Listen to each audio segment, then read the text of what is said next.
Alors, sans récréation, désolé, c'est pas bien dans les principes pédagogiques, mais nous allons passer à ce livre d'État, nous revenons, et ce grand ministère qu'est l'éducation nationale, et plus particulièrement à l'expérience de l'Académie de Lyon. Vous me disiez qu'il représente quand même 43 000 agents, l'Académie de Lyon, et je crois 2000 écoles et plus de 380 collèges, comme ça, environ, beaucoup plus très.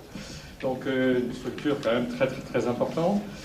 Mais nous élargirons le débat à l'éducation nationale avec M. Moreau, qui est secrétaire du CHSCT ministériel, éducation nationale, enseignement secondaire, hein, je crois, c'est ça, et représentant également FSU. M. Dupont étant secrétaire général adjoint à l'Académie de Lyon et en charge des questions RH. Alors, cet exposé, ce cas-là, n'est pas présenté en tant que tel comme une expérience directement sur le dialogue social, mais ça nous a paru intéressant parce que c'est une expérience sur le sujet qui aujourd'hui occupe, vous le savez, énormément d'acteurs de l'administration, qui est la question de la prévention des risques psychosociaux. Et ça nous a paru intéressant de regarder comment, à l'occasion d'une démarche de risques psychosociaux, cela fait bouger un peu les curseurs, dialogue social, la façon de dialoguer, et en particulier la façon de dialoguer sur le travail. Alors, Monsieur Dupont, je vais vous donner d'abord la parole. Peut-être est-ce que vous pouvez nous dire quelques mots déjà de la démarche prévention des psychosociaux à l'Académie de Lyon, bien sûr qui s'inscrit dans le cadre de la démarche nationale, éducation nationale, tous les ministères sont concernés, mais je crois que vous aviez commencé assez tôt et assez fortement sur cette démarche. Donc peut-être est-ce que vous pouvez nous en décrire un peu rapidement les principales caractéristiques? Oui, alors, par rapport aux expériences qui ont été présentées précédemment, on n'est pas du tout dans le même contexte. L'Académie de Lyon, c'est un contexte d'un dialogue social qui fonctionne, qui est bien ancré, qui est solide. Alors, la difficulté, effectivement, c'est qu'on a eu un peu la concomitance à la fois de la rénovation des textes sur les CHSCT, notamment avec un focus sur les conditions de travail, et puis la prise en compte des risques psychosociaux. Alors, M. Douillet a rappelé les chiffres. Donc, ça veut dire qu'on est censé faire de la prévention de risques sociaux sur 43 000 agents qui sont répartis dans 2800 écoles, 330 établissements.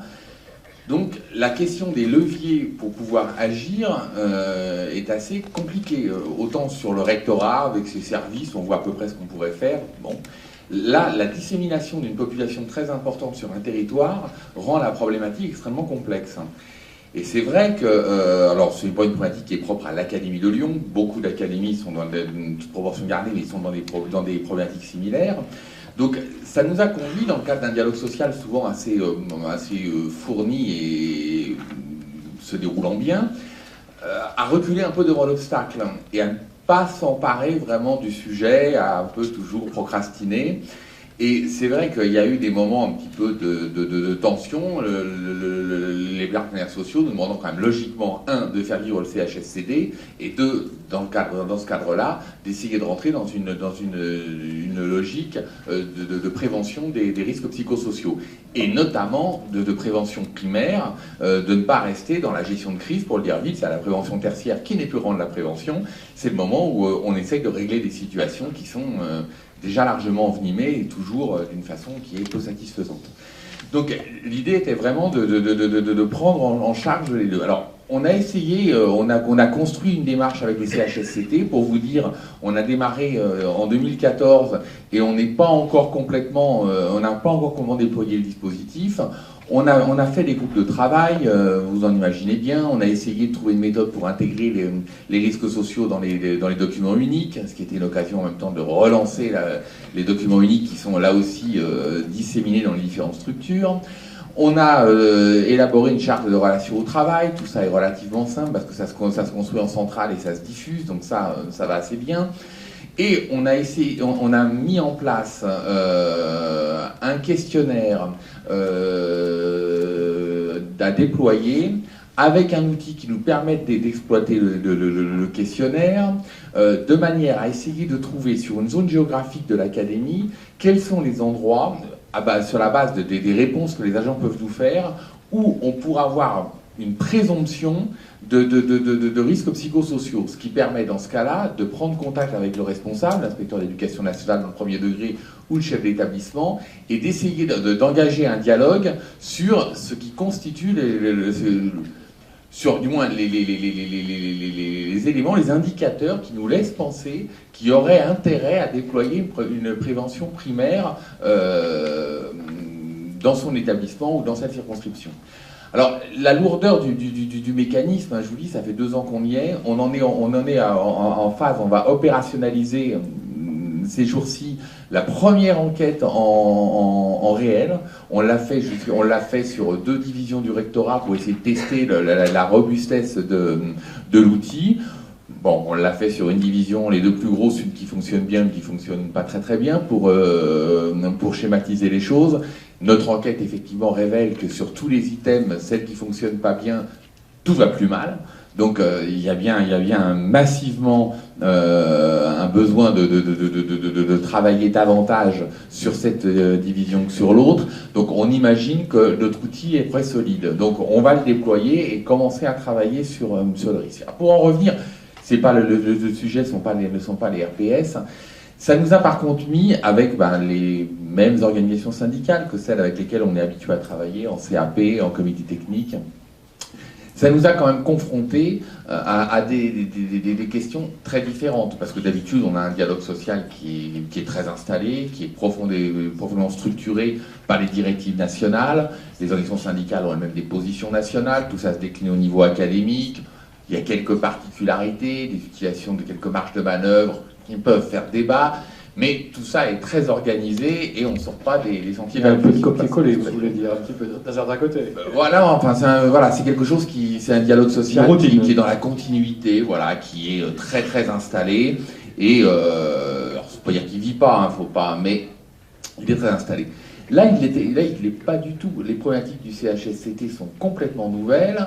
L'administration, il y a des orientations stratégiques nationales, bien évidemment, dans lesquelles on s'inscrit, mais qui sont un cadre quand même extrêmement lâche, où il faut qu'il y ait une initiative qui soit prise au niveau local, qui est très importante. Les organisations syndicales, je pense, sont un peu dans la même situation. La référence à leurs organisations nationales, joue moins, il s'agit un peu de créer au niveau local, et du coup on s'est trouvé dans un dialogue social qui a été assez différent et assez peu conflictuel là aussi, parce que sur les conditions de travail, dès lors que c'est un thème que l'on peut facilement partager, qu'on soit du côté représentant des personnels ou qu'on soit l'employeur. Vous disiez que vous avez donc expérimenté, que vous étiez tous, y compris l'encadrement, y compris les côtés employeurs, je dirais, beaucoup plus du coup des réalités du travail. Des choses là qui vous sont réapparues de façon plus nette, différente. C'est parce qu'on a accepté aussi, dans le cadre du CHSCT, on a vécu une réforme pour des professeurs de filière technologique qui a été très compliquée à vivre, pour des raisons objectives que je ne vais pas détailler. À ce moment-là, on revient, un intervenant tout à l'heure y a parlé, à dire, effectivement, il faut que les réformes, qui soient réformes pédagogiques, qui sont décidées au niveau national, il faudrait qu'elles ne soient pas porteuses d'éventuels risques psychosociaux. Bon, très bien, on peut débattre de ça. Une fois qu'on applique la réforme, et qu'on est au niveau local, on n'a pas le choix, la réforme s'applique, les organisations syndicales sont contre, mais c'est pas à ce niveau-là. Quand on est dans le CHSCT, on parle des conditions de travail. Donc là, on s'est dit, il faut qu'on arrive à être adulte. Dans le cadre de cette instance-là, on ne parle pas de la réforme. On dit, ok, on constate que pour ces professeurs, pour toutes les raisons objectives que je viens de dire, la marche est haute à franchir. Il y a une véritable difficulté. Eh bien, qu'est-ce qu'on fait, nous? Qu'est-ce qu'on promeut au niveau de l'Académie de Lyon? Quel dispositif de formation, quel dispositif d'accompagnement pour pouvoir faire que cette réforme, sur laquelle on ne va pas discuter, ce n'est pas l'instance. Comment on va faire pour que cette réforme, elle se passe le mieux possible pour les agents qui sont concernés? Et du coup, effectivement, on discute de choses très différentes. En comité technique, même à l'Académie de Lyon, le sujet est abordé différemment, mais c'est assez logique. L'instance n'est pas la même. Et vous retrouvez des marges de manœuvre locales? On essaye de se les donner, oui, et là, on en a effectivement, on a un dispositif de formation, on a des possibilités d'accompagnement, on a des possibilités d'identification, enfin, des personnels, et là, même si la population est disséminée, elle est beaucoup plus restreinte, et donc un travail plus individualisé est possible. D'accord. Monsieur Moreau, pour FSU, alors je ne vais pas vous poser des questions, évidemment, sur l'Académie de Lyon en particulier. Mais pas de contradicteur. Mais du coup, vous avez une vision nationale par le CHSCT ministériel sur ces questions-là. Donc comment vous voyez aussi que se mettent en place ces différentes démarches? Et est-ce que vous constatez, là aussi, finalement, de façon assez générale, que ça conduit peut-être à changer un peu les termes du dialogue social? Merci. Alors effectivement, on va avoir un dialogue un petit peu à distance, puisque j'ai jamais été dans l'Académie de Lyon. Et vous avez été dans le CHSCT alors voilà, je crois. Avant d'être au CHSCT ministériel, j'étais sur un CHSCT départemental. Et c'est vrai que ce qu'il y a d'intéressant avec le CHSCT, c'est d'abord que c'est une instance qui est en principe, qui doit être constamment saisie par le réel. Donc on a des informations qui nous remontent et on doit les traiter et on ne doit pas en faire abstraction ou les nier. Et puis c'est une instance aussi où, avec l'administration, ensemble, les représentants des personnels et l'administration sont tenus de réaliser des visites. Alors c'est vrai qu'il n'y en a pas beaucoup. C'est-à-dire qu'un CHSCT, donc comme celui de l'Académie de Lyon, va faire 3 visites dans l'année. Donc on voit que c'est assez limité. Mais n'empêche que si on choisit une thématique, on va ensemble dans un établissement, de manière, c'est vrai, très ponctuelle, voir au moins quelques aspects de la réalité. Donc à partir de là, on peut arriver à établir un dialogue différent en CHSCT. Or, on reste dans l'instance représentative des personnels, mais on va construire autrement, finalement, ce dialogue à partir d'un travail de terrain. Alors c'est vrai que je ne sais pas si j'ai un point de vue vraiment national, en tout cas, bon, le CHSCT du ministère de l'Éducation nationale, donc vous êtes 43 000 agents, nous, notre CHSCT c'est 1 million d'agents, donc c'est un petit peu quand même particulier. Cependant, on a beaucoup de remontées et on essaye de se nourrir aussi au plus du terrain. Alors, vous nous présentez une expérience qui fonctionne, donc l'éducation nationale, c'est un monde très vaste et hétérogène, c'est-à-dire qu'à d'autres endroits, il y a encore énormément de blocages. Alors, ce qui est rassurant, c'est qu'on avance dans certaines académies, certains départements, ça montre que le dialogue, on va dire un peu différent et puis redynamisé est possible, mais on reste encore dans des situations où, par exemple, donc on a un courrier d'un département où le président du CHSCT nous explique qu'il est hors de question de discuter en CHSCT des conditions de mise en œuvre de la réforme du collège. Alors on sait qu'on sort d'un conflit, enfin on est encore dans une situation conflictuelle, n'empêche que le refus de parler des conditions de travail existe encore sur le terrain. Voilà. Alors après, c'est vrai qu'on essaye aussi au niveau national de se nourrir des remontées, c'est-à-dire qu'on a un regard sur le dialogue social. C'est-à-dire qu'on n'est pas, le CHSCT ministériel ne va pas dans les établissements, mais donc on a un ensemble d'informations qui nous remontent avec les rapports donc obligatoires, hein, ce qu'on appelle, moi j'appelle ça les figures imposées du CHSCT, mais aussi parce qu'ils nous remontent par nos organisations. Et du coup, dans les orientations stratégiques ministérielles, on essaye de pointer voilà, les points les plus fréquemment problématiques, les points de blocage, davantage liés justement à la qualité du dialogue social. Donc on essaye d'orienter le travail des académies, des départements de cette manière. De ce point de vue-là, je dirais qu'il y a quand même un dialogue assez constructif. C'est-à-dire qu'on fait énormément de groupes de travail avant de faire paraître avant de les adopter, puis de faire paraître ces orientations stratégiques. Donc il y a un vrai dialogue.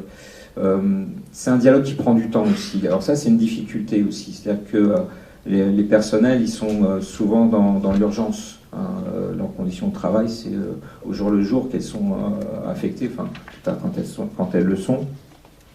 Et un CHSCT, c'est donc dans la fonction publique, c'est 3 réunions par an obligatoires, c'est rarement plus. Quand on commence à aborder une thématique à un CHSCT, derrière, il faut mettre en place des groupes de travail, parce que c'est une instance où on est un peu formel quand même, et donc on a besoin de mettre en place d'autres choses. Pour vous donner un exemple, on a été saisi le 30 juin 2015 de nombreux problèmes de collègues qui ont à prendre en charge des enfants. C'est un ensemble, je vais faire des raccourcis, hein, donc s'il y a des experts dans la salle, je m'excuse par avance, mais soit qui ont des besoins éducatifs particuliers qui ne sont pas pris en compte correctement, soit qui ont des troubles du comportement. Et on a même pas mal de collègues qui se retrouvent au bout d'un certain temps en arrêt de travail parce que les situations sont intenables. Et ces situations-là se multiplient. Donc on a été saisi, on en a parlé une première fois le 30 juin 2015, on a abordé ça une deuxième fois au mois de novembre, et puis finalement on a abouti à un avis très très construit pour lancer le travail au mois de février, et on a eu le premier groupe de travail sur cette question-là il y a 2 semaines. Donc on a un dialogue social. Voilà, une des difficultés quand même de cette instance-là, c'est qu'elle est quand même quelquefois pas tellement sur le tempo des personnels.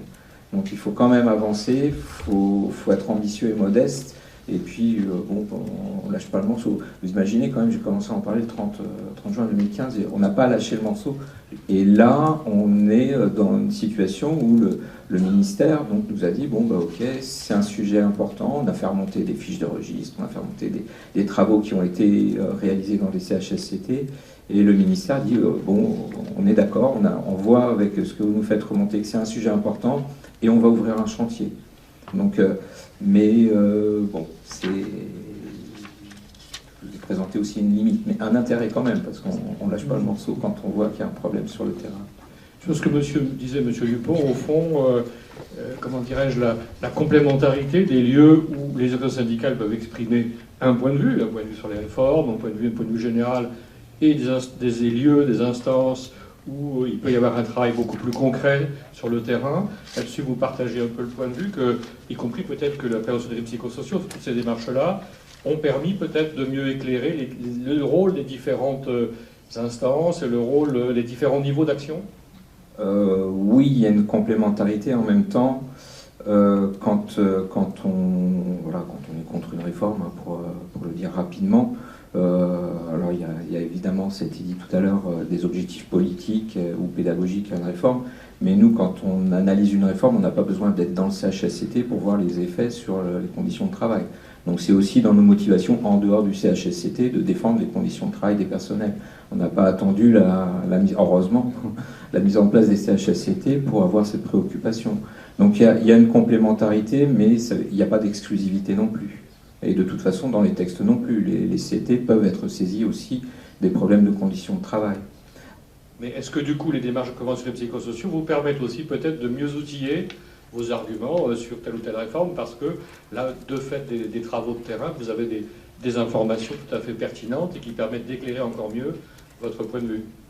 Oui, on voudrait bien, mais pour l'instant, enfin, on ne fait que constater qu'il n'y a jamais eu une réforme qui, en même temps que de réfléchir politiquement et pédagogiquement, a engagé une réflexion sur les possibilités d'amélioration des conditions de travail. C'est-à-dire que pour nous, une réforme, elle devrait aussi se fixer cet objectif. Il me semble que c'est même un petit peu dans le Code du travail, quoi. Prévention primaire. Et Monsieur Dupont, peut-être pour dernière partie, là, donc il y a eu tous ces travaux, aujourd'hui où vous en êtes, je sais que vous avez, enfin, je connais un petit peu votre expérience, et puis on a suivi l'ANAC, un certain nombre d'expériences dans l'éducation nationale. C'est des travaux considérables en termes y compris de temps, de ressources, d'énergie.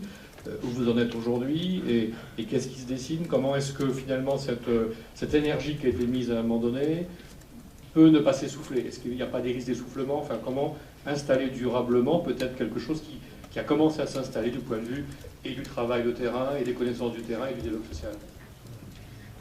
C'est une des tensions, hein. Quand j'ai tout à l'heure, quand on a décidé d'activer le CHSCT, notamment dans le contexte des RPS, on voulait justement dépasser ce rythme des 3 séances annuelles qui sont réglementaires et dire, ben voilà, on va le faire vivre le CHSCT, on va essayer de faire une réunion tous les 2 mois, en faire 5-6 par an, pour que ça vive. Alors, on n'y arrive pas parce que, ça veut dire qu'il faut que l'administration quand même derrière puisse produire, parce qu'il ne faut pas qu'on fasse pouvoir faire le CHSCT vide non plus, donc ça veut dire qu'il faut qu'on soit en capacité nous derrière de produire.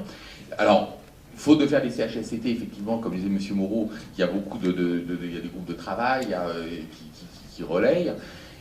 Alors, le risque d'essoufflement, il n'existe pas, parce que quelque part, dans le dialogue social, la complexité, on la partage. Quand je disais 43 000 personnes, etc., les organisations syndicales qui siègent, elles le savent très bien, tout ça. Elles le voient bien, la complexité. Donc, dès lors que l'administration a des axes de travail, a un objectif, a une démarche qui est construite, qu'on déploie très lentement, je l'ai souligné tout à l'heure, mais qui a un sens. On voit quelles sont les étapes à venir. Qu'on se tient à ce travail. On progresse plus ou moins vite, mais on progresse toujours.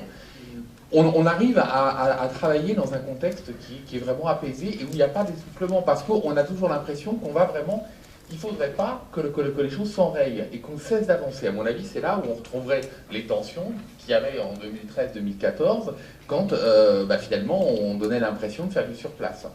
Tant qu'on est dans une dynamique, on arrive encore une fois à partager l'objectif, parce que la complexité est partagée. On travaille avec des organisations syndicales qui connaissent les sujets comme nous, donc avec lesquels on arrive à s'expliquer les choses. Après, il y a des tensions, mais sur des points mineurs, pas sur la démarche. Mais la question donc du coup de l'engagement pérenne de l'employeur paraît extrêmement importante, paraît capitale. Oui, je vois mal comment, au-delà des hommes qui animent aujourd'hui les instances, comment on pourrait arrêter cette dynamique.